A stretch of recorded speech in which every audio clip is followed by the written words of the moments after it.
Morning, students. Today we'll start our fourth chapter.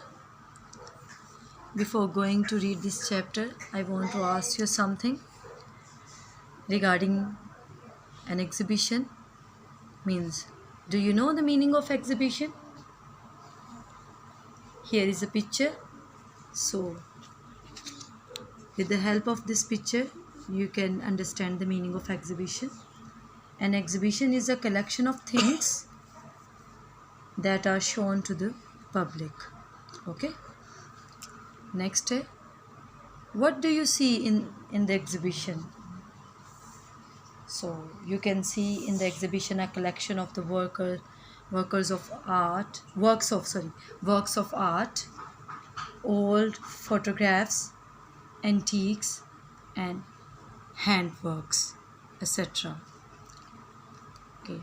How do you define hobby? A hobby is an activity which you do in your leisure time.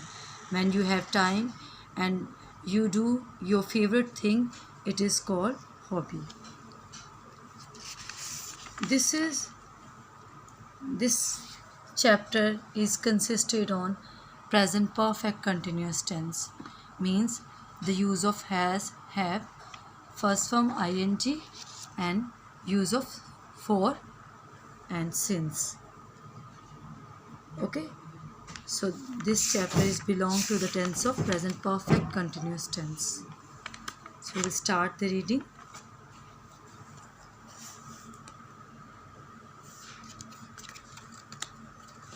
Mr. Kazi was standing before his class. Mr. Kazi अपनी जमायत के सामने खड़े थे. Mr. Kazi asked, Mr. Kazi पूछते हैं, Did you enjoy exhibition yesterday? क्या कल की नुमाइश को तुम लोगों ने लुत्फ़ उससे उठाया या कल की नुमाइश से तुम लोग लुत्फ़अंदोज़ हुए? Enjoy, लुत्फ़अंदोज़ होना.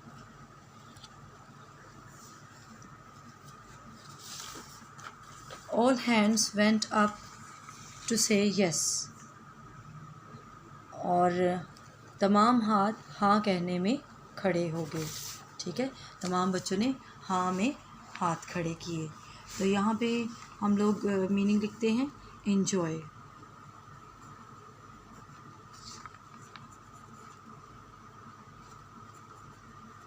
लुत्फ़अंदोज़ होना.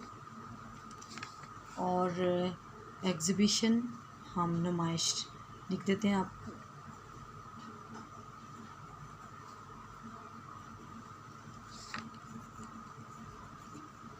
नुमाइश.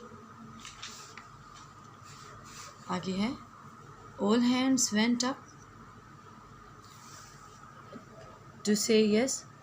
तमाम हाथ हाँ कहने के लिए खड़े हो गए. गुड, बहुत खूब. सेड मिस्टर काजी. मिस्टर काजी ने कहा. What did you like best in the exhibition Akbar?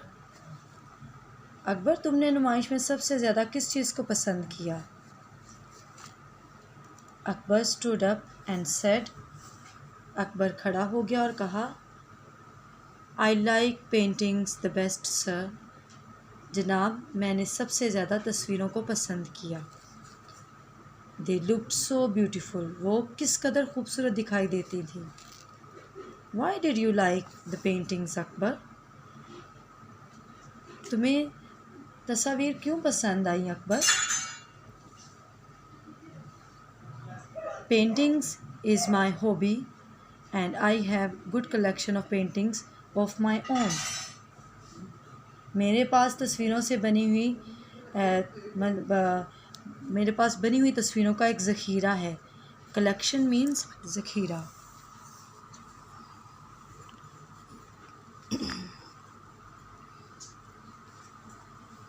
Painting is my hobby. मुसव्वरी मेरा शौक़ है. यहाँ पे पेंटिंग जो होगा इसका मतलब है मुसव्वरी. पेंटर्स आपने देखे हैं मैंने जो तस्वीरें बनाते हैं उनको मुसव्वर कहते हैं. Painting is my hobby. मुसव्वरी मेरा मशगला है. हॉबी मीन्स मशगला. And I have good collection of paintings of my own. और मेरे पास तस्वीरों का एक अच्छा खासा ज़ख़ीरा है। Rizwan stood up next. इसके बाद रिजवान खड़ा हुआ। I like the rocks best. मैंने चट्टानों को बहुत पसंद किया। यहाँ पे रॉक होगा चट्टान। मैंने चट्टानों को बहुत पसंद किया। You see I collect rocks too. आप जानते हैं, यू सी का मतलब यहाँ होगा आप जानते हैं कि मैं भी चट्टानें जमा करता हूँ। यहाँ पे TOO का मतलब है भी। आप जानते हैं मैं भी चट्टानों को जमा करता हूँ। I have been doing so since my childhood. मैं बचपन, ये लिखा हुआ नहीं यहाँ पे, कहाँ पे, I have been doing so since my childhood. मैं ऐसा बचपन से कर रहा हूँ। ये जो पूरी लाइन है ये प्रेजेंट परफेक्ट कंटिन्यूस को शो करी, जिसमें हैज़ बीन फर्स्ट फॉर्म और ING और सिंस और फॉर का यूज़ आता है।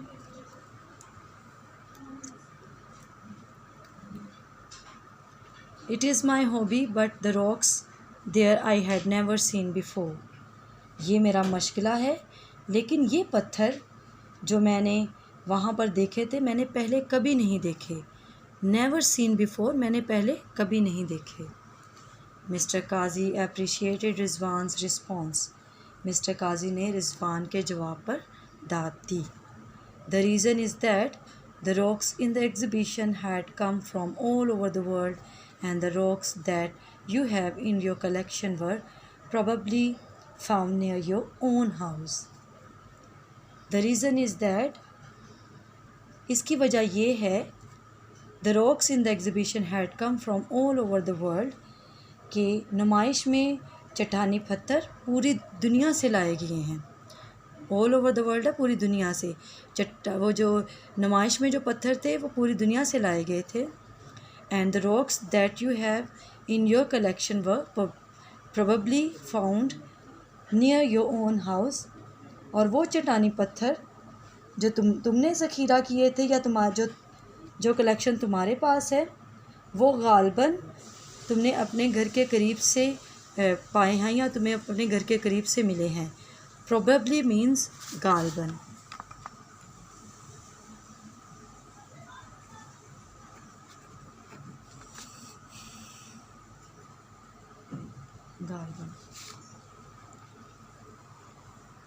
Everybody in the class said one thing.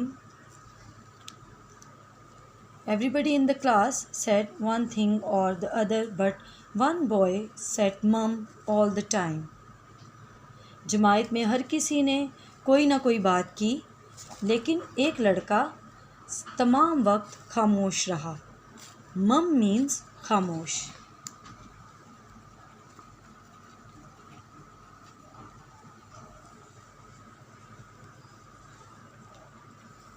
He had not uttered a word all this while। इस दौरान या इस सारे वक्त में। all this while का मतलब है इस दौरान या इस सारे वक्त में। इस सारे वक्त में या इस दौरान उसने एक भी बात नहीं की थी। uttered का मतलब है कहना, a word बात, ठीक है। इस सारे वक्त के दौरान उसने एक भी बात ना की थी। Hope students you will revise the work I have done today. So tomorrow we'll do the rest of the translation. Thank you.